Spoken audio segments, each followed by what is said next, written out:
Hi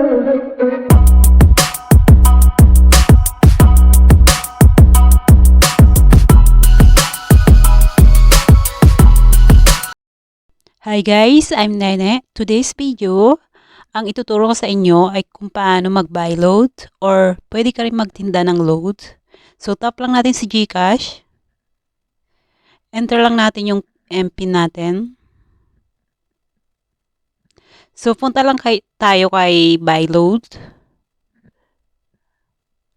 Dito guys, buy load for. Diyan mo ilalagay yung number. Kung sino yung ilo-load mo. Then or dyan sa contacts. Kung naka-save na sa inyong contacts. Pinutin lang natin yung contacts. So, makikita natin dyan. Itatap lang natin yung ilo-load natin. Tap natin si Manay. Ilo-load ko siya. And then, so guys, nandiyan na sa buy load 4. Itatap lang natin yung next.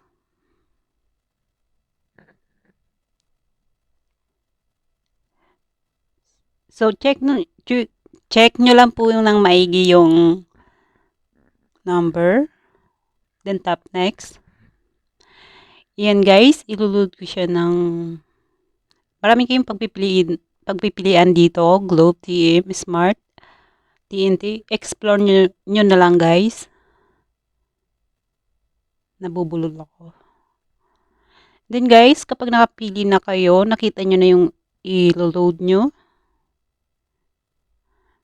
Itatap nyo lang yung next.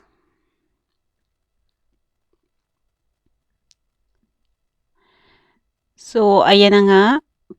Payment. So, itatap lang natin yung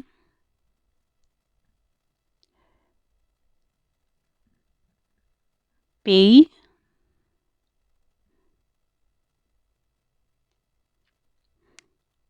Itatap lang natin yung pay. Pesos 20 kung magkano yung ilo-load natin. Then guys, ayan na, payment receive. So guys, nag-text na sa atin si Gcash na na-load na natin siya.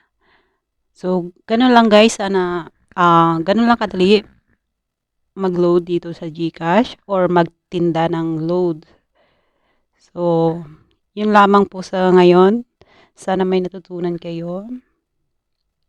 And guys, please subscribe my channel and like.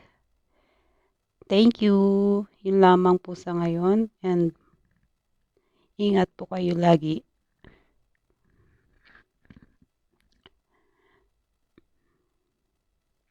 See you on my next videos. Mwah.